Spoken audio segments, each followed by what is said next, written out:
Baik, semangat pagi. Apa kabarnya? Sehat, besar, kuat. Yes. Tepuk tangan untuk kita semuanya. Ya, udah semangat semuanya ya hari ini ya. Udah bisa yel-yelnya ya. Mungkin suatu saat kita perlu latihan yel-yel baru ya, biar ini menjadi warna baru buat kita ya. Satu hal yang penting saya sampaikan bahwa ketika kita dalam proses pembelajaran, kita perlu melakukan aktivitas, yaitu apa? Menulis. Kenapa menulis? Menulis itu mengaktifkan otak kanan kita sehingga akan menyeimbangkan otak kiri kita, dan kita akan mendapatkan pengalaman belajar itu lebih maksimal, lebih menyeluruh, dan tentunya pasti memberikan manfaat buat kita semuanya. Yang setuju boleh katakan yes? Yes. Oke. Terima kasih, dan di sini nanti kalau yang mau berdiskusi, bertanya langsung bisa ya. Mungkin pakai mic ya. Mic-nya di mana ini? Boleh diangkat mic-nya yang pakai mic. Ya, nanti saling estafet saja mic-nya. Mic-nya di mana? Ya, ambil, dipegang, diangkat ya. Biar tahu.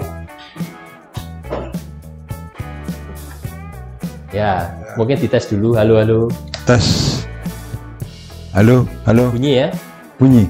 Siap. Sip. Oke, berarti sip. Nanti kalau bertanya ingat pakai mic supaya penonton yang via online bisa mendengarkan dengan jelas. Nah, hari ini saya akan memaparkan tentang jenis pertanyaan wawancara terbaik untuk ditanyakan ya. Ini berguna ketika kita melakukan wawancara sehingga wawancara ini terarah ke arah apa? Kompetensi kinerja ya. Jadi enggak nanti melebar kiri atau ke kanan, tetapi terarah ya. Apalagi kalau wawancaranya jumlahnya yang kita wawancara banyak ya. Jangan sampai kita melebar sehingga waktunya sampai 2 jam, 1 jam untuk satu orang, terlalu lama. Kalau kita butuh cepat ya setidaknya setengah jam, tapi kita mendapatkan data yang komprehensif, lengkap, dan bisa dipakai untuk proses selanjutnya ya. Banyak dari kita seperti itu. Kita tidak ada plot wawancara sehingga wawancaranya melebar ke kiri dan ke kanan. Untuk itu, setelah pelatihan ini diharapkan setiap kita bisa melakukan presentasi lebih terarah untuk tujuan mengambil data kompetensi dari peserta yang kita wawancara ya. Oke, kita lanjut ya. Nah, ketika membuka wawancara ya, mungkin teman-teman sudah pengalaman ya. Kalau Pak Pur membuka wawancara bagaimana Pak Pur? Mungkin pakai mic-nya, bisa silahkan. Ya, pertama kami ucapkan waktunya selamat siang, selamat pagi, atau selamat sore. Kemudian kita akan tanyakan namanya siapa, alamat mana gitu ya. Itu untuk mengetahui identitas dari yang diwawancarai. Ya. Terus kita akan menanyakan tujuannya adalah kita wawancara melamar apa, itu fokus ke mana. Kalau di BPR ya BPR, terus jobnya apa, itu harus jelas. Terus pengalaman kerja mereka sudah atau belum, atau masih baru ya. Itu mungkin sementara itu Pak. Baik, terima kasih. Tepuk tangan untuk Pak Purwono ya. Terima kasih untuk opininya. Bagus, sudah baik. Itu seperti yang biasa juga kita lakukan. Kalau untuk Bu Tia, mungkin? Cek. Ya, baik. Selamat pagi Pak Andre. Ini menceritakan pengalaman tentang wawancara atau? Membuka wawancara. Oh ya, baik. Kalau membuka wawancara, saya memang belum terlalu banyak pengalaman ya, tapi saya biasanya mengucapkan selamat pagi atau selamat siang.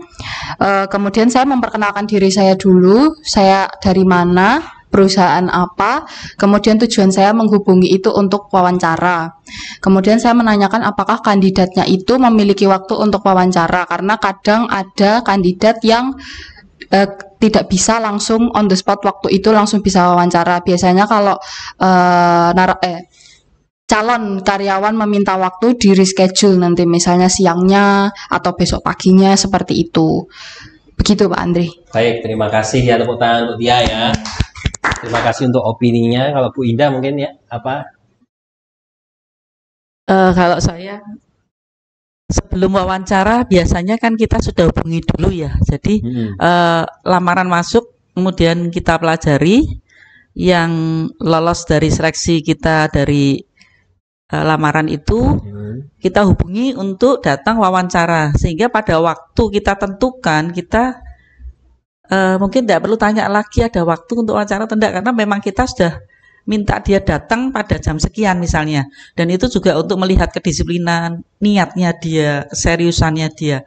Setelah dia datang, nah apa yang mau dibicarakan, hendaknya kita sudah mempersiapkan dulu pertanyaan apa saja. Ya paling tidak langkah-langkahnya sama semua dengan teman-teman itu. Kita memperkenalkan diri, terus juga sebelumnya kita mengucapkan terima kasih tadi ya, sudah hadir, sudah berkenan untuk diwawancara. Kemudian pertanyaan-pertanyaan berkaitan dengan CV-nya dia, ya, yang berkaitan apa yang ditulis di situ, yang perlu kita ambil untuk yang berkaitan dengan tugas pekerjaannya. Gitu, terima kasih. Ya, terima kasih, tepuk tangan untuk Bu Indah ya. Ya, terima kasih yang disampaikan rekan-rekan itu jawaban yang seperti sudah bagus ya, saya kira. Apa sudah pernah jadi HRD semua ya? Kok pinter ini ya? Saya perlu banyak belajar ini. Ya, kok bisa Pak Pur, Bu Indah, Tia? Kok bisa tahu seperti itu? Untuk taunya harus jam terbang sih Pak, untuk diberi kesempatan ya, untuk diberi kesempatan jadi pewawancara itu penting untuk jadi HR.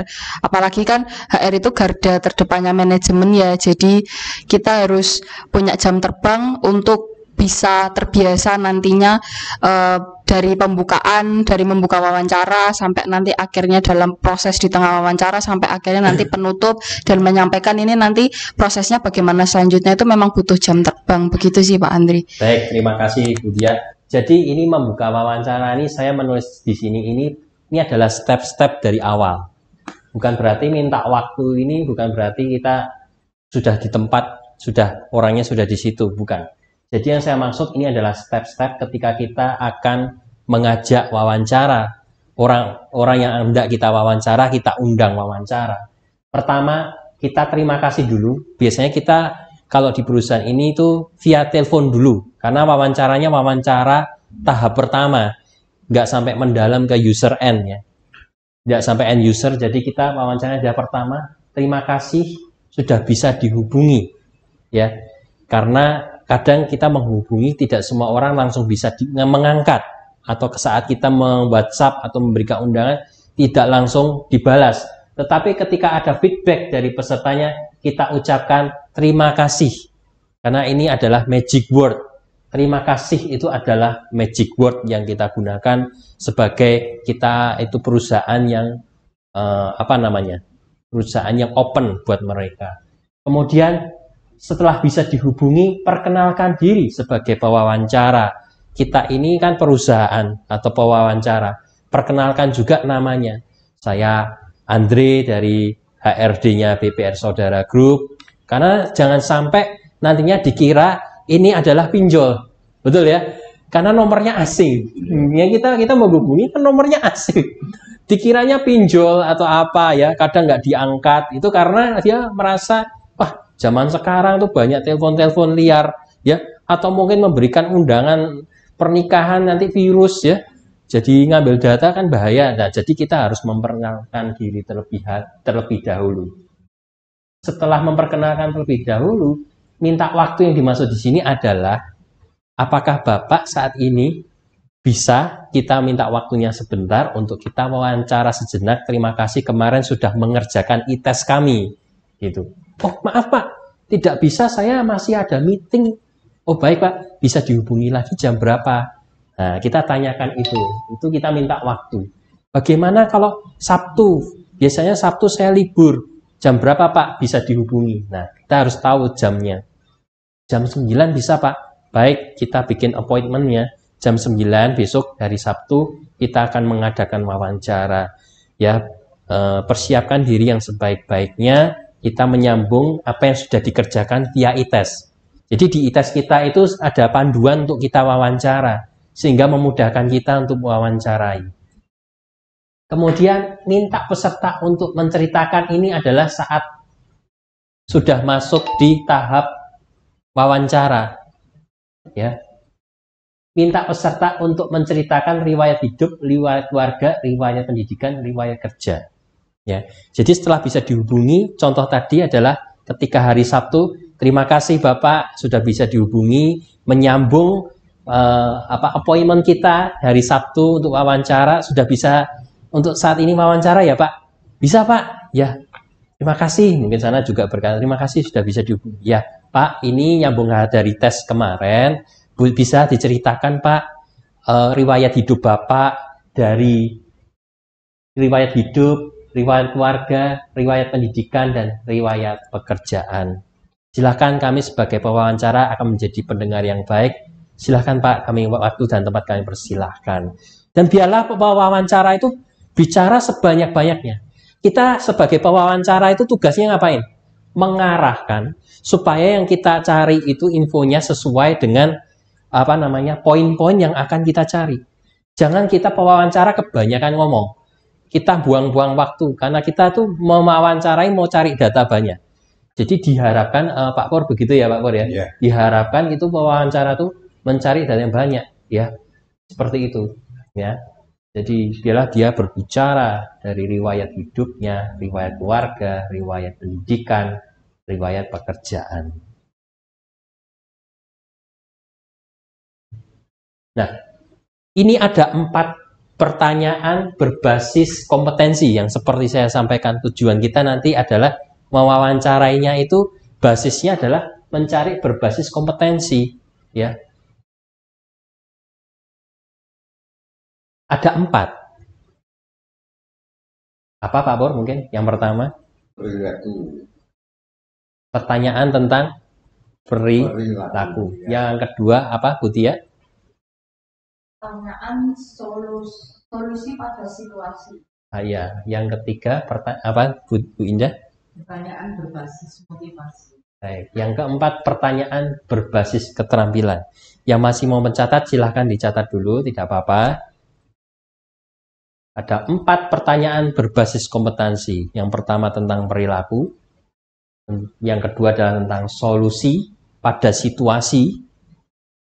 Kemudian pertanyaan tentang motivasi.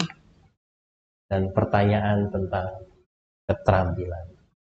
Perilaku, solusi, motivasi, keterampilan. Perilaku, solusi, motivasi, keterampilan. Perilaku, situasi, motivasi, keterampilan. Pak Pur mungkin kalau masih mencatat tidak apa-apa ya, karena supaya kita belajarnya lebih baik.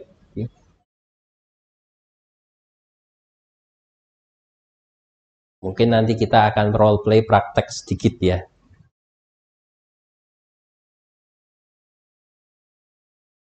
Sudah? Sudah Bu Indah? Nah, langsung masuk kepada pertanyaan perilaku. Nah, pertanyaan perilaku ini adalah bagaimana ini adalah melihat bagaimana berperilaku di masa lalu, memberikan petunjuk perilaku, tindakan, pengambilan keputusan di masa datang. Jadi pertanyaan perilaku ini tujuannya untuk melihat perilaku masa lalu yang diharapkan tuh bisa melihat ke depannya itu dia perilakunya bagaimana, karena kita melihat historisnya ya, kita melihat historis sebelumnya itu, oh perilakunya seperti ini. Saya rasa ke depannya juga secara prognosis ya, itu ya mungkin sama gitu ya, patternnya, polanya gitu. Cara pertanyaannya adalah contohnya ini, ceritakan kepada saya saat Anda menghadapi tantangan di tempat kerja, bagaimana Anda menangani atau memecahkan tantangan itu. Kita challenge dengan tantangan. Bagaimana? Coba ceritakan menghadapi tantangan di tempat kerja. Ya, namanya setiap tempat kerja itu ada tantangan ya Pak Pur ya? Iya. Ya Bu Indah ya, ada tantangannya. Nah, bagaimana menghadapinya? Dia akan bercerita, akan panjang ya. Ini orang introvert juga dia kalau orang kerja niat ya pasti ngomong. Kalau orang introvert yang berarti itu nggak siap kerja. Ya, itu indikasi orang yang nggak siap kerja, nggak tahu, nggak ada opini ya begitu. Bagaimana tantangan? Nah, kalau gitu itu nggak siap kerja itu ya. Itu ketip-ketip itu ngantuk itu. Itu ya. Nah. Duh, itu saya pernah menghadapi. Jadi ini tidak guyonan, beneran Bu Indah. Ini beneran ada. Saya menghadapi, mungkin waktu itu pernah ya Bu Indah ya. Ditanyain itu gini. Apa ya? Inteni suwi banget ya. Maaf, ditunggu lama banget. Itu artinya orang ini nggak siap kerja. Cuma berani secara fisik datang, tapi nggak siap untuk bekerja, nggak ada opini. Ya, daripada seperti itu buang-buang waktu, kita bukan berarti langsung menolak, enggak ya. Tetap lanjut sedikit, nah sudah selesai itu, supaya nggak buang waktu. Yang kedua, contoh yang kedua, pertanyaan tentang perilaku. Ceritakan tentang saat Anda tidak memberikan hasil. Biasanya ini orang kalau ditanyai begini, ya kan?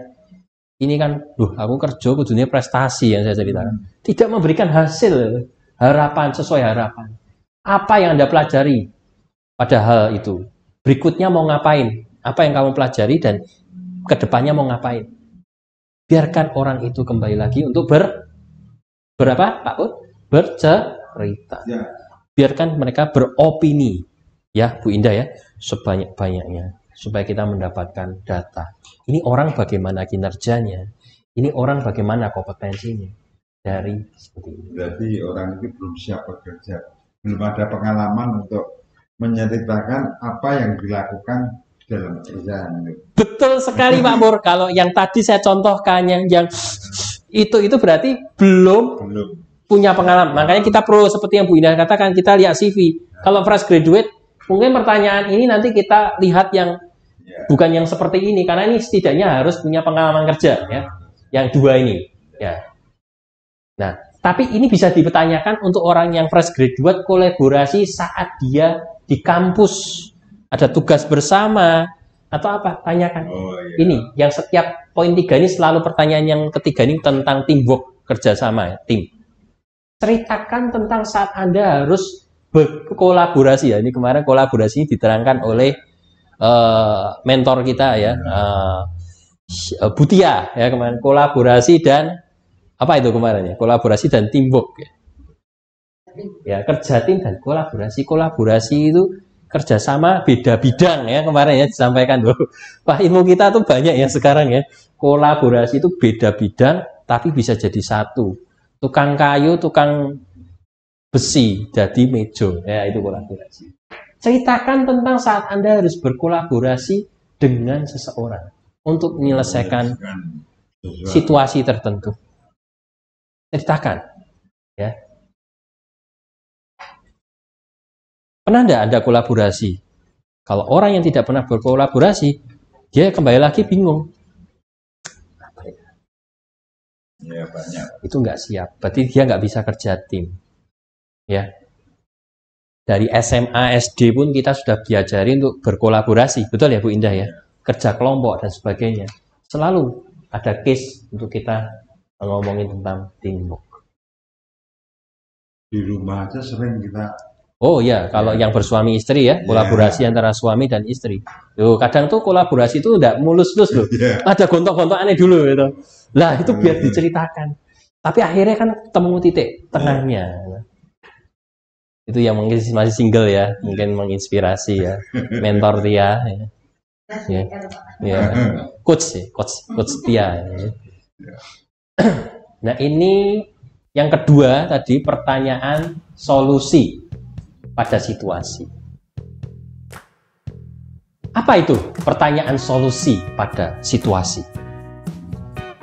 Adalah tentang ini, situasional, menargetkan permasalahan dan tantangan spesifik yang mungkin terjadi di tempat kerja.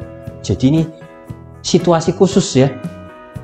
khusus untuk memerlukan solusi. Jadi situasi khusus spesifik memerlukan solusi. Contoh pertanyaannya yang bisa ditanyakan adalah, tapi itu biasanya kurang sering terjadi Pak, karena dari mereka belum punya pengalaman kerja yang baru, kedua juga belum tahu permasalahan yang dihadapinya mereka di dalam menyelesaikan pekerjaan itu. Jadi ya seperti kita diam aja, IP itu maksudnya. Nah, itu yang sering kita hadapi orang-orang yang diwawancarai dalam solusi dan situasi yang ada di dalam perusahaan itu, karena mungkin mereka masih baru, masih fresh. Iya, masih fresh ya, itu ya. Jadi belum tahu situasinya seperti apa, kita harus usul apa, itu sulit Mas. Baik, terima kasih untuk itu ya opininya. Jadi ini kalau ruang lingkupnya ada dua sisi Pak Pur. Jadi kalau kita merekrut orang fresh graduate, tentunya kita tidak akan menanyakan tentang situasi saat di tempat kerja. Mungkin solusi saat dia kuliah. Ya. Nah, kalau untuk orang yang sudah punya pengalaman, maka kita perlu melihat dari hasil tesnya itu punya pengalaman enggak? Kalau ada pengalaman, tanyakan. Kalau belum ada pengalaman, mungkin disesuaikan ini nanti. Iya, contohnya ya. Anda menyadari manajer Anda telah melakukan kesalahan besar. Atasan Anda melakukan kesalahan besar dalam sebuah, padahal ini proyek penting, ya. Yang kamu lakukan apa sebagai bawahan? Atasanmu melakukan kesalahan. Proyeknya ini penting, Pak. Ya, di BPR Bapak. Kesalahannya itu dia melakukan fraud. Terus Bapak sebagai bawahan bagaimana? Apa yang Bapak lakukan? Biarkan dia kalau sudah punya pengalaman, mungkin punya usul-usul yang itu menyangkut masalah kesalahan yang dilakukan oleh manajernya. Ya. Kalau mereka sudah punya pengalaman. Tapi kalau masih fresh graduate, ya dia hanya menyatakan apa ya yang harus kita kerjakan. Kita hanya punya solusinya, saya bantu tenaga apa, kekuatan kita adalah membantu apa, itu, tapi tidak spesifik pada permasalahan yang dihadapi oleh manajer kita. Manajer. Ya. Gitu. Oke, ini contohnya Pak Pur. Kalau kita sebagai orang fresh graduate akan saya berikan contoh. Ya. Kamu menyadari, ya, kalau dosen kamu itu membuat kesalahan, ya, harusnya jadwalnya dia masuk ngajar, tapi dia malah bolong, tidak ngajar, jadi kelasnya kosong. Apa yang kamu lakukan? Nah silakan, itu mahasiswa itu. Saya pernah ngalami soalnya, dosennya kosong melompong, tidak ada informasi dan sebagainya. Apa yang kamu lakukan? Silakan ceritakan, sehingga kita bisa melihat bagaimana dia merespon untuk memberikan solusi. Itu, ya, tuh gitu ya Pak Pur ya. Nah, sekarang yang kedua, apa yang akan Anda lakukan jika Anda merasa beban kerja Anda terlalu berat? Kalau mahasiswa fresh graduate juga bisa tanyakan, apa yang Anda lakukan jika Anda merasa ya mata kuliah yang Anda jalani itu terlalu berat buat kamu? Silahkan ceritakan waktu kuliah kamu. Ya. Oh, saya mungkin berusaha cari referensi banyak, cari teman yang pinter, dia memberikan solusi. Kalau dia ditanya begini gini, jadi kembali lagi kayak gitu. Apa ya? Tidak ada solusi, itu sebenarnya nggak siap kerja, ya. Karena memang kita perlu ini loh tantangan kita nih loh Bu Indah, Tia, Pak Pur. Orang-orang fresh graduate sekarang ini tidak dipersiapkan dunia kerja, sehingga seperti itu kayak blank, ya. Jadi inginnya mendapat, tapi dia nggak berusaha berikan, tanyain, bahwasanya kurang, ya. Jadi kita arahkan nanti, kalau orang baru kita arahkan untuk sebelum wawancara beneran. namanya pre-wawancara, kita lakukan namanya kalau bisa berhasil programnya yaitu internship BPR itu. Supaya kita arahkan mereka punya ini, kesiapan. Nah, di wawancara beneran di BPR ya dia siap jawab. Gitu.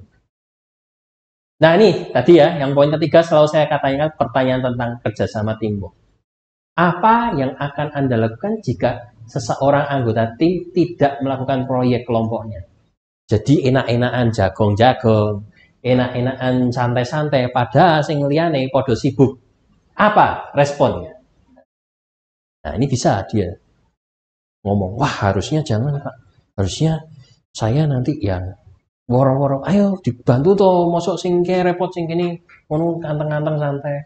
Tugas kita ini kan punya tujuan. Nah, berarti dia cari solusi.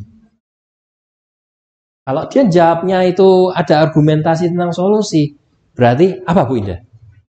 Dia termasuk orang yang kita perhitungkan nggak? Iya ya. Bisa memotivasi teman, bisa memberikan breakthrough, ya. Bisa memberikan bisa menggerakkan temannya yang pasif jika bisa ikut taat. Pertanyaan solusi ini saya kasih triknya ya Bu Indah, Pak Pur, ya. Kita bisa menggunakan metode STAR. Ngopo kuwi STAR, Pak? STAR itu situation, task, action, and result. Jadi kalau mau tanyaan situasi ini gunakan metode STAR. Pak, saat kamu dihadapkan situasi seperti ini, kamu ngapain, Pak? Apa yang kamu lakukan, Pak? Terus hasilnya inginnya mau bagaimana? Ini caranya. Ini ya, cara metode STAR ini membantu. Ya, ini ilmu wawancara dipakai di mana-mana. STAR namanya. Pak, kalau Bapak dihadapkan situasi ini, tugasnya ngapain, Pak? Terus tindakan Bapak mau ngapain? Hasil diharapkannya mau seperti apa? Nah, seperti ini. Ini juga digunakan untuk meeting. Meeting yang terarah supaya mengarah kepada hasil dan kompetensi. Kadang meeting itu berjam-jam nggak ada tujuannya, cuman kayak ngomong ngalor ngidul gini-gini, topiknya nggak jelas. Tapi untuk meeting yang efektif itu biasanya menggunakan metode STAR. Perusahaan ini sedang dihadapkan oleh masalah tentang rekrutmen. Ya, kita perlu mengerjakan proses rekrutmen ini untuk membantu perusahaan kita ini biar lebih cepat. Ya. Kita perlu melakukan apa? Rekrutmen, tapi kita mempersiapkan orang karena orang generasi Z sekarang kadang belum siap. Nggak siap untuk cocok di dunia kerja, maka kita perlu bikin program. Gunanya, hasilnya supaya nanti orangnya itu diharapkan siap kerja. Yuk, siapa yang mau jadi PIC mengurusi ini? Nah, Bu Indah mau jadi PIC mengurusi tentang rekrutmen untuk internship ini? Langsung ditunjuk orangnya. Oke, sekarang yang jadi PIC Bu Indah. Nanti Bu Indah bikin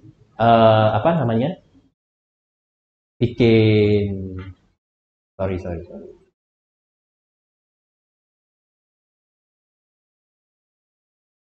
Nanti Bu Indah mulai bikin agendanya ya, bagaimana nanti dibantu ya Bu Indah.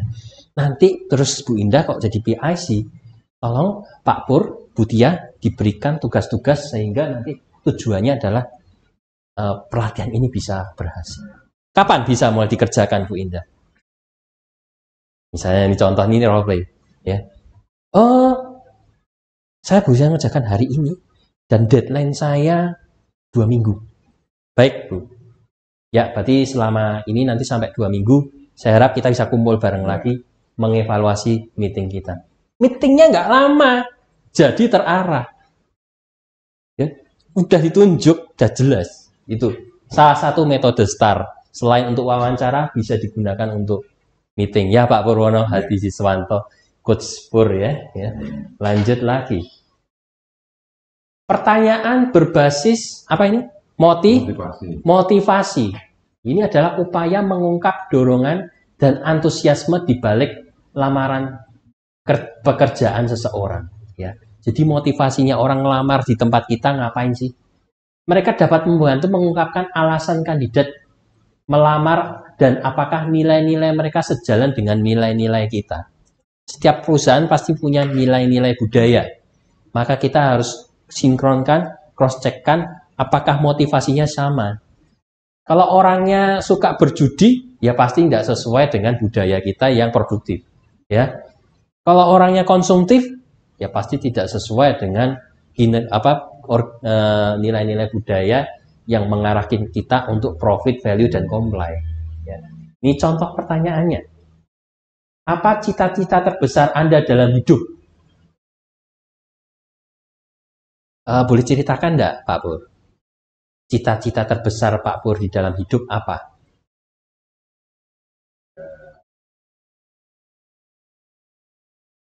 Kalau sekarang sudah tua ya cita-citanya pokoknya hidup bahagia dan mesra bersama keluarga, itu aja ya. Ya. Itu kan kuncinya kita hidup itu mencari apa? Kebahagiaan bersama ya. Kita nikmati ya itu. Terima kasih Pak Pur. Jadi keluarga yang bahagia ya. Cita-citanya Anda dalam terbesar dalam hidup adalah keluarga yang bahagia karena sudah berusia ya. Nah, silakan Bu Indah mungkin. Cita-cita terbesar dalam hidup apa? Iya, cita-cita banyak ya untuk yang terbesar ya yang berkaitan dengan diri sendiri. Tapi kalau cita-cita karena saya sebagai orang tua juga punya cita-cita terhadap seperti Pak Pur, keluarga. Tapi tidak harus pasangan ya, suami istri. Kita punya keluarga, punya anak kayak Pak Andri pun juga. Tapi cita-cita yang terbesar saya jadi orang yang sehat, jasmani, rohani, psikis semua, dan berguna bagi orang lain. Dan keluarga saya juga anak-anak saya hidup bener lah, jalannya lurus itu. Yang utama itu dalam kehidupan itu memahami arti hidup ini apa. Hidup ini kan sementara. Paling itu aja, enggak muluk-muluk. Terima kasih. Terima kasih. Ya, Bu Tia mungkin.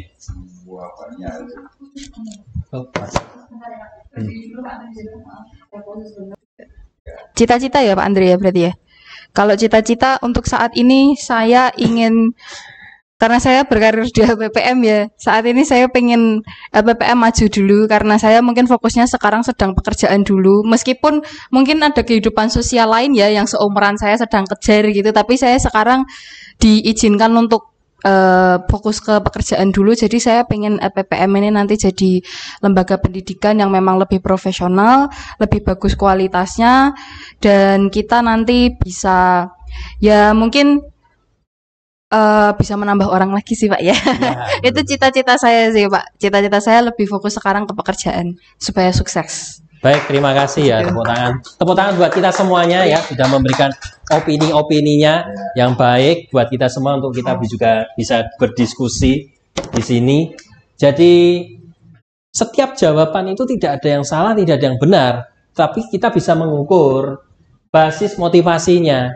Tadi disebutkan kalau Pak Purwono motivasinya adalah yang penting keluarga bahagia, sudah tua, yang penting bahagia dengan istri ya. Orang neko-neko terkait dengan kehidupan keluarga. Dan Bu Indah mengatakan juga yang penting adalah hidup yang sehat.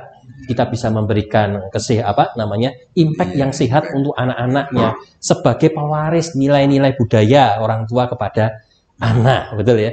Nah, Tok Tia adalah tadi disampaikan tentang bagaimana saya akan membantu memberikan kontribusi lebih lagi kepada LPPM Widya Pratama biar LPPM ini lebih maju lagi. Nah, pertanyaan yang kita perlu filter saat kita mencari orang yang berbasis kompetensi adalah pertanyaan itu relevan tidak dengan pekerjaan?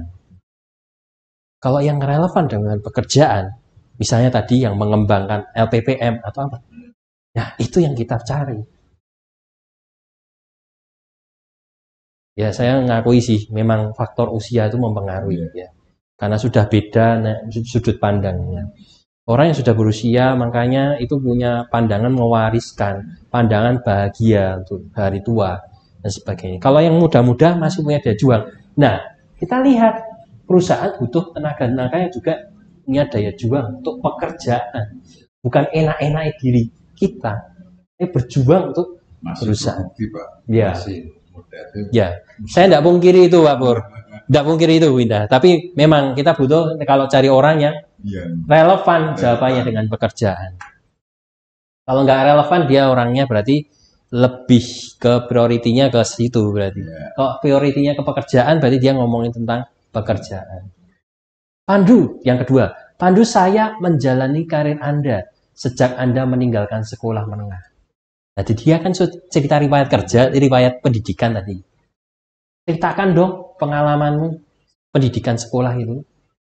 Kok kenapa kamu ambil sekolah itu, mata kuliah itu, atau jurusan itu, dan kamu kok bisa kerja di perusahaan itu?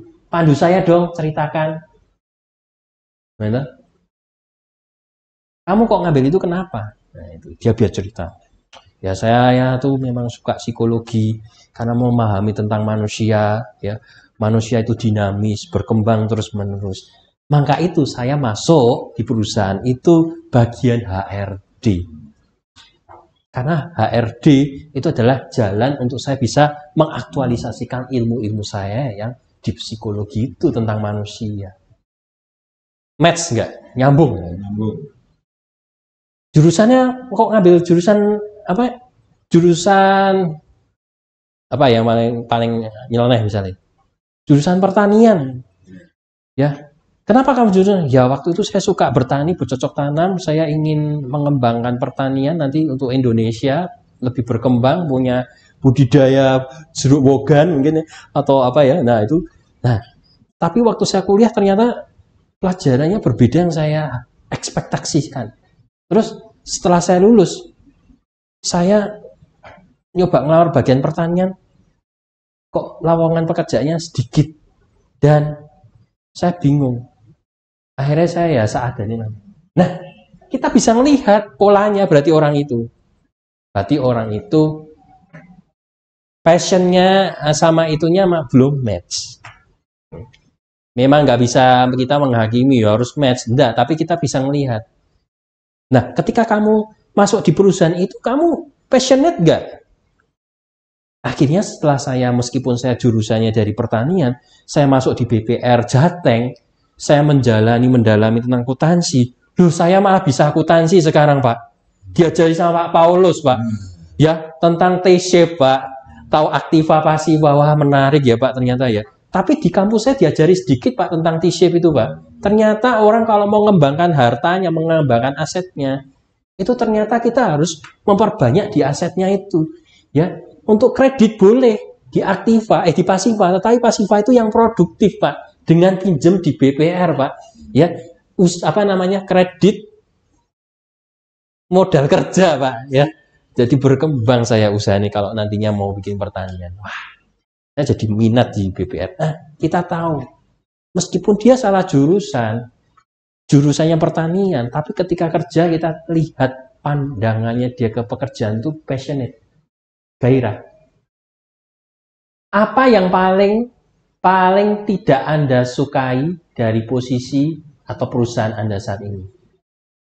Yang paling tidak Anda sukai di posisi di perusahaan ini sebagai apa?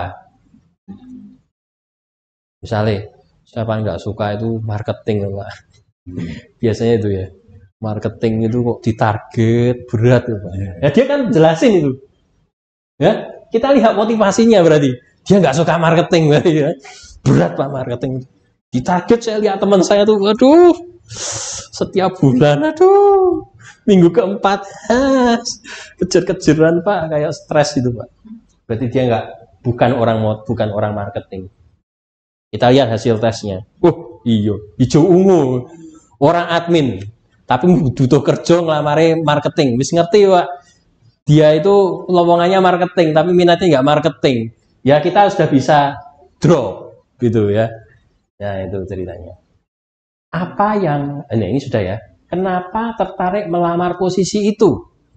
Ini mau lebih dalam lagi ya. Wah ya saya itu cari lowongan pekerjaan kemana-mana, nggak dapat.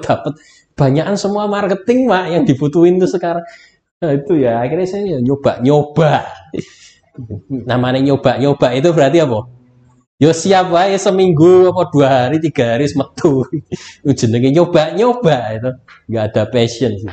Ini karena mungkin sesuai dengan disiplin ilmu yang mereka dapatkan pada kuliah. Ya. Jadi dia tertarik melamar posisi misalkan di marketing karena kami kuliah sesuai dengan ilmu yang saya peroleh di posisi itu, misalkan hukum ya, orang marketing hukum ya, itu berarti komunikasinya oke, kita juga cara ngomongnya sudah oke, jadi itulah. Dulu saya juga tidak tertarik, kita kerja tapi sekarang sampai 26 tahun masih enjoy. Suka ya. Iya itu. Ya, terima kasih. Itu memang perlu namanya perjalanan, nyobain nyicipi dulu ya, jangan bikin momok di sini, wah marketing susah. Enggak selalu, kamu harus pahami dulu. Sehingga kalau kamu nyicipi, marketing ini tuh yo gelem aku gitu.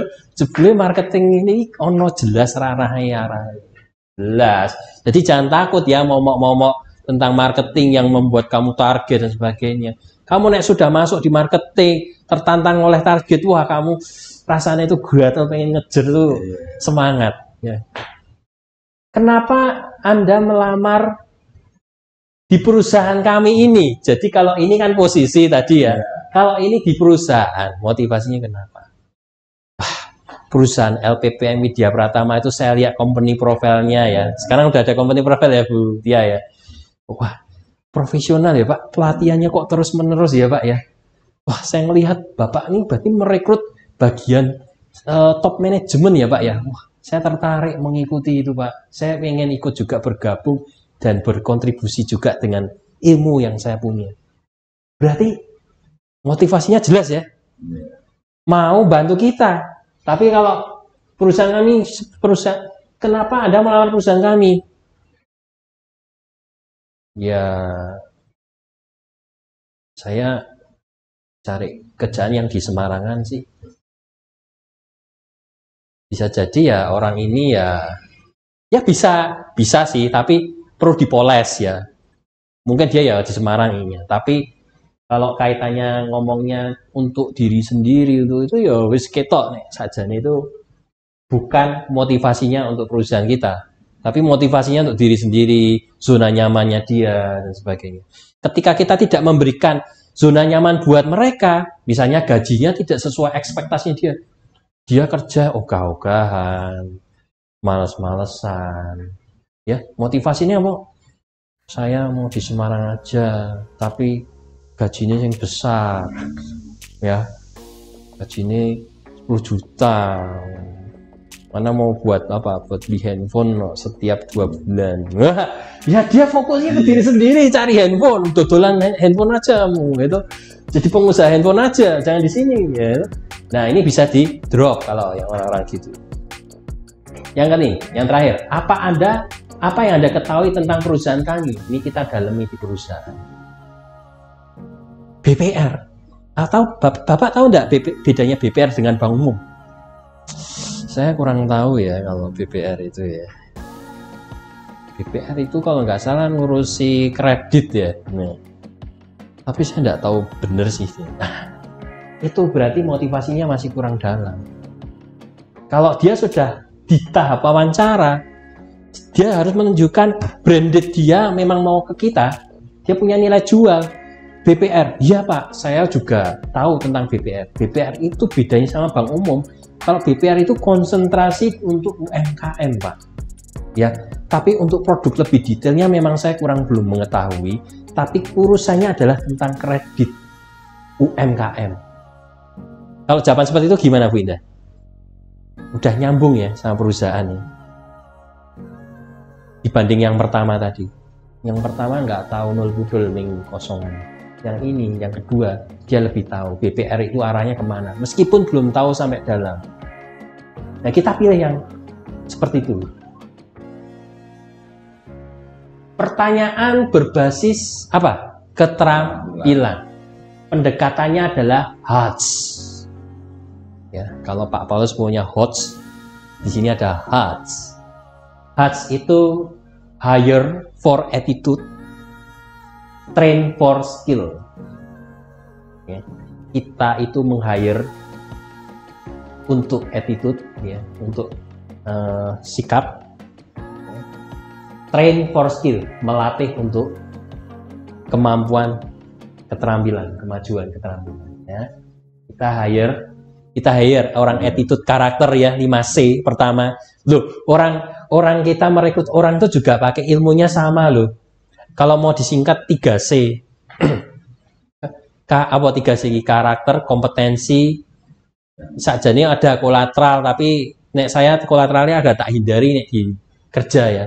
Misalnya jaminannya ijazah gitu, agak saya hindari nanti karena nanti ke belakangnya masalahnya akan banyak gitu. Mungkin kita jaminannya berbeda atau jaminannya berupa surat pernyataan gitu aja lah ya. 3C kita pakainya. Nah, hire for attitude pertama karakter dulu. Train for skill baru kita bisa kembangkan nantinya. Ya. Kita hire karena attitude-nya baik, seperti yang tadi, pertanyaan-pertanyaan itu nyambung semua, goal semua. Nantinya ini calon talent buat kita untuk kita train skill kemampuannya melalui pelatihan-pelatihan LPPM Widya Pratama. So, ikuti selalu pelatihan-pelatihan LPPM Widya Pratama karena ini adalah bentuk apresiasi perusahaan supaya ilmu kompetensi Anda berkembang. Contoh pertanyaannya adalah keterampilan Anda apa yang paling relevan untuk peranan ini? Misalnya, contohnya, posisinya marketing. Keterampilanmu apa yang paling relevan, Pak Pur, untuk posisi marketing ini? Pertama, posisi marketing kita bisa berkomunikasi dengan orang lain. Itu pertama. Komunikasi ya. Kemudian juga kita bisa mendekati. Kita pertama komunikasi, kedua kita hubungan relasi, ya itu yang bisa saya kembangkan di situ. Dan ketiga tidak bosan. Oh iya. Iya. Iya dong. Pak Pur, Anda orang marketing karena Anda selalu connect-nya orientasinya ke orang. Iya. Bagus itu. Ya. Tidak apa-apa. Ini contoh ya. Keterampilan apa yang paling relevan dengan peranan komunikasi, hubungan dengan orang, ketemu orang. Karena Anda ketemu orang bosen. Itu orang marketing. Tapi beda, nggak semua orang seperti Pak Pur. Mungkin Cinda. Apa? Keterampilan yang paling relevan dengan posisi Anda saat ini, yang mau Anda lamar saat ini. Kalau marketing, ya hampir sama dengan Pak Pur. Saya tambahkan memang itu komunikasi, relasi, kemudian product knowledge-nya, tahu apa yang mau kita tawarkan, kita tahu paham, sepaham-pahamnya dengan kelebihan kita apa, dan untuk menyampaikan itu juga ngerti dunia kita, kompetitor kita seperti apa. Jadi keterampilan yang seperti itu karena kita mau memasarkan atau menjual sesuatunya yang kita memang paham di luaran seperti apa, kelebihan dari produk kita apa. Itu keterampilan yang harus, selain tadi memang perlu komunikasi ya. Relasi, produk, ya membangun image atau brandingnya kita yang mau kita jual apa, dan juga kita hadir membawa bendera perusahaan juga. Jadi kita jadi marketing pun dari mana toh? Oh, dari BPR ini, misal BPR kok koyo ngono ya. Kita jangan menjatuhkan perusahaan, tetapi kalau bisa kita malah memperkuat. Jadi image-nya kalau kita datang sebagai marketing dari mana? Oh, itu ya lah itu, atau oh koyo ngono. Nah, itulah, makasih. Tuh, ya, terima kasih gitu Pak Purwono. Jadi memang tidak seperti Pak Purwono, tidak seperti Bu Indah. Setiap manusia unik, tapi kita lihat keterampilannya yang relevan.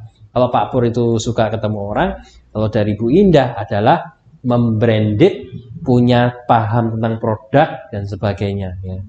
Jadi orientasinya lebih ke tugas kalau Bu Indah. Kalau Pak Pur orientasinya lebih ke orang. Nah, ini kalau timnya macam-macam gini, kembangkan satu grup, teamwork itu fungsinya seperti itu. Seperti tukang kayu dan tukang besi. Jadilah meja, ya toh? Jadilah kursi. Ya, itu. Teamwork itu gitu.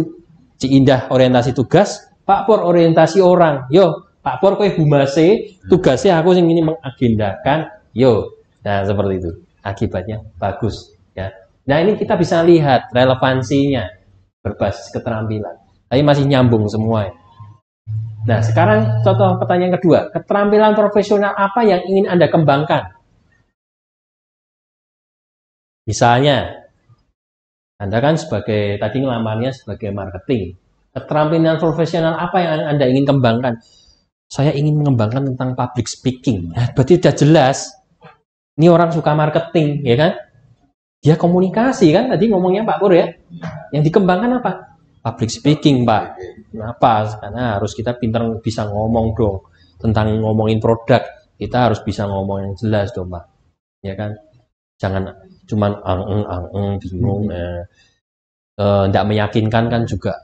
Nanti perusahaannya dinilai kurang. Nah, berarti dia jelas mau arahnya kemana. Terus yang ketiga, bagaimana Anda menggunakan keterampilan Anda untuk mengatasi masalah? Ya. Dari peranan Anda sebelumnya. Jadi kan kalau ini pertanyaan untuk yang sudah punya pengalaman loh ya.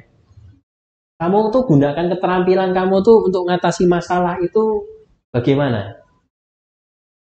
Ya. Kan dia, misalnya Pak Pur tadi pinter ngomong. Ya. Kan pasti di perusahaan itu kan nggak lancar-lancar melulu kan. Namanya orang kerja itu mesti ono wae, gitu. Nah, bagaimana keterampilan komunikasi kamu digunakan itu terus seperti apa waktu itu? Oh, waktu itu jadi ada bentrok antara manajer saya dengan manajer. Saya kan manajer pemasaran nih, Pak. Dan sama manajer admin kredit bentrok karena masalah syarat-syaratnya belum lengkap. Jadi saya menggunakan keterampilan komunikasi saya untuk menegosiasi semua supaya bisa jalan dengan baik. Yakin saya ngomong, memberikan masukan ke manajer saya untuk Pak, ayo Pak, pelan-pelan kita bantu cari syarat-syaratnya. Kalau enggak nanti manajer admin kreditnya ya, karena itu memang mutlak SOP sih Pak ya. SOP-nya harus ada. KTP, KK, kalau kita enggak ada gini tok ya. Nah, tapi kita dikejar target. Ya tapi kita ya betul kejar target, kita udah dapat nih. Kita kemarin udah dapat nomor teleponnya. Kita telepon. Orangnya kita datangi sambil kita bawa apa mungkin bingkisan sedikit kecil-kecil ya, komunikasi toh, orientasi ke orang itu melayani supaya orangnya seneng dan kita bisa minta KK KTP-nya. Ya. Akhirnya berhasil Pak waktu itu. Berarti ini orangnya termasuk baik ya tadi ya. Masuk ini Bu Indah. Berarti masuk orang yang talent yang bagus yang kita pilih. Nah, ini keyword kalau di tes saya selalu ada ini. Ceritakan prestasi terbaik Anda. Ceritakan kendala Anda. Responnya bagaimana? Prestasinya juga bagaimana? Orang kalau di dunia kerja, kalau orang yang siap kerja itu biasanya ngomong prestasi itu panjang. Masuk di kendala, ceret gitu. Saya kendala hidup kok bingung nggak ada. Karena menutupi itu ya. Jadi kita perlu gali nanti di sini nih kalau memang orangnya. Masa orang kerja tidak ada kendala toh Pak? Ya, pasti ada kendala. Nah, kita buka itu di hasil tes itu kadang dia menutupi. Prestasinya panjang banget, kendalanya 2 baris. Saya kendala hidupnya apa ya? Bingung nggak ada, itu lancar-lancar aja. Ya, itu ditutupi. Selalu ada kendala. Hidup itu selalu seperti 2 sisi ya. 2 sisi mata uang. Ya, ada Garuda dan rumah. Ya uang 100-an itu zaman dulu. reputasi, keuangan, dan kesehatan. Nah, ini juga perlu ditanyakan ya, nanti mulai akhir-akhir. Sebagai orang perbankan, itu perlu memiliki reputasi ya Pak. Ya. Nah, dia memiliki reputasi. Reputasi apa? Keuangan yang sehat, integritas, kejujuran. Apa Anda termasuk orang yang memiliki reputasi keuangan yang sehat? Maaf Pak, saya ada kredit masian untuk KPR. Rumah saya yang di Pemalang. Dia ngomongnya jujur, berarti dia punya integritas. Tapi Bapak apakah Bapak termasuk orang yang punya reputasi baik di perbankan? Tidak masuk call 2, call 3. Oh, lancar Pak, bisa dicek slik saya. Dia bisa bilang ngomong gitu. Kita kan bukan orang perbankan ya Bu Indah ya. Tidak bisa ngecek BI checking langsung ya. Kita bisanya dengan pertanyaan begitu. Setidaknya membantu. Oh, yo, kira-kira ki wong ngomongnya apa ada nih, berani ngomong gitu ya. Kita lanjut aja. Nah, ini pertanyaan biasanya kalau udah usia-usia. Apakah apa ada riwayat sakit keras? Tidak ada, yang tidak mungkin. Orang yang sudah berusia setidaknya pernah punya kena kolesterol, hipertensi, tipes, apa gitu ya. Nah, itu ditanyakan. Kalau mau lebih detail, harusnya kalau di perusahaan-perusahaan yang profesional, dia pakai fasilitas namanya cek lab. Cek darah, semuanya. Cek semua. Termasuk di BCA itu ya, di cek lab. Ada yang kena autoimun dan sebagainya langsung dicoret biasanya. Mungkin di tempat-tempat lain di perusahaan. Beberapa pertanyaan yang terlarang, yang nggak boleh ditanyakan ya. Jadi ada pertanyaan yang nggak boleh ditanyain.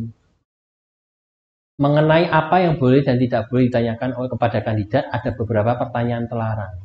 Jika ragu, pastikan Anda hanya menanyakan pertanyaan yang relevan dengan peranan tersebut, dengan posisi yang dia lamar. Nah, contohnya yang terlarang adalah jika Anda bertanya kepada seseorang kandidat tentang status perkawinan, orientasi seksual, agama, atau disabilitas, jawaban tersebut tidak relevan dengan kinerja karyawan. Boleh nggak nanya sesekali? Boleh, tapi jangan menggali terlalu dalam. Loh, kok Bapak bisa cerai toh Pak? Iya Pak ceritanya Pak. Job malah jadi gosip di situ tentang urusan rumah tangga. Nah, itu tidak relevan dengan target kita, yaitu kinerja ya. Sekali tidak apa-apa untuk melihat sudut pandangnya kenapa dia bercerai, supaya kita bisa melihat oh yang bermasalah itu dianya atau pasangannya. Nah, itu untuk melihat itu. Sesekali tidak apa-apa bertanya, tapi jangan terlalu detail sekali di dalam situ. Apalagi urusan tentang Sarah ya jangan. Ya. Ini apalagi tentang waduh ngomong itu kok bisa gitu Pak? Orientasinya gimana? Sesama jenis Pak. Waduh. Wah, ngomong gitu tidak usah lah. Ya, kita ngomong ke kinerja. Bagaimana mengidentifikasi tanggapan wawancara yang bagus? Tadi sudah kita banyak bicara tentang pertanyaan-pertanyaan, ya. Pertanyaan-pertanyaan yang dijawab dengan jelas, ada bukti, relevan, itu indikasi jawaban yang baik. Tadi di awal saya sudah tegaskan ya. Yang bagus, oke, yang jelek, drop. Saat menggunakan pendekatan STAR, ya, mungkin bisa diomongin bareng-bareng ya, biar kita hafal ya. STAR itu apa? 1, 2, 3. Situation, task, action, result. Situation, task, action, result. Menunjukkan jawaban berkualitas dalam kompetensi kerjanya. Jadi nih Pak Pur bingung, tanya sama, atau kita semua bingung, tanya ke calon karyawan. Kita bisa tanya, pada situasi seperti itu, ada tugas apa dan tindakan Bapak bagaimana? Terus harapannya Bapak mau bagaimana? Itu sudah bikin pertanyaan terbuka itu, ya. Bikin orang banyak ngomong. STAR, situation, task, action, result.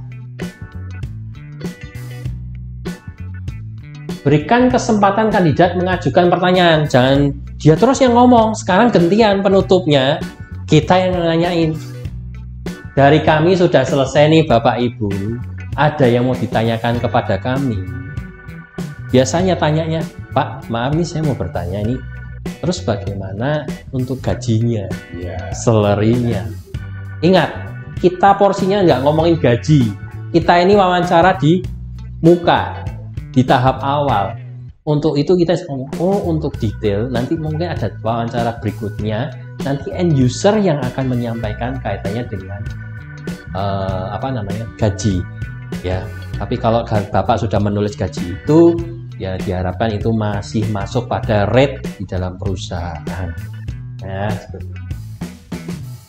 Tahapan berikutnya maksimal 14 hari kerja ya. Kalau lolos nanti akan dihubungi kembali. Nah kalau nggak lolos gimana Pak? Ya berarti belum dihubungi gitu ya. Gitu Pak. Ya. Terus jangan lupa ucapkan terima kasih ya, ini magic word ya, dan doa kesuksesan sebagai penutup. Terima kasih Bapak sudah menyempatkan waktu wawancara bersama kami. Semoga apa yang Bapak lakukan semuanya sukses dan lancar. Baik Pak, terima kasih. Kita harus berikan doa berkat buat orang, karena orang cari pekerjaan itu tidak gampang. Orang yang pernah ngalami bisa tahu rasanya. Jadi kita bisa ngomongin doa berkat itu nggak harus doa kayak gini tumpang tangan gitu. Doa itu ngomong, mulut kita dipakai, ya semoga semuanya lancar dan baik dan bisa mendapatkan pekerjaan yang layak. Makasih Pak. Nah setelah selesai wawancara, ndak sudah barbaran, wis tak wawancara. Tulis rekomendasinya. Setelah diwawancarai, tulis rekomendasi Anda terhadap peserta yang diwawancarai pada lembaran. Di belakang lembar tes atau di belakangnya tulis tanggal berapa, tulis rekomendasinya. Ini bisa lanjut pada tahap berikutnya karena dia titik tanda tangan nama Anda sebagai pewawancara. Nah gitu. Nah ini contoh distribusi kita ke BPR ya. Bisa lewat notes, email atau WA kepada Direktur BPR ini menyambung kebutuhan SDM telah dikirim kandidat auditor. Kita anggap itu cocok sebagai auditor atau marketing. Kirim ke email ini untuk dapat ditindaklanjuti wawancara 1 dan 2 user. Juga mohon dilengkapi dengan Slack. Kan kita nggak bisa ngecek Slack, jadi biar mereka yang cek. Dihimbau diproses maksimal 14 hari kerja dari email ini. Sukses SDM BPR ini, doa berkat lagi ya. Andre Gunawan, LPPM Widya Pratama. Cukup, terima kasih. Di sini saya ajak dari apa yang saya sampaikan di sini, nanti rekan-rekan bisa praktekkan dan gunakan untuk membangun LPPM Widya Pratama ini untuk lebih baik, bisa mensortir calon-calon kandidat talent nantinya baik buat kita semuanya. Oke? Apa kabarnya? Sehat, besar, kuat. Yes, yes, yes. Tepuk tangan untuk kita semuanya. Dah. 1 jam.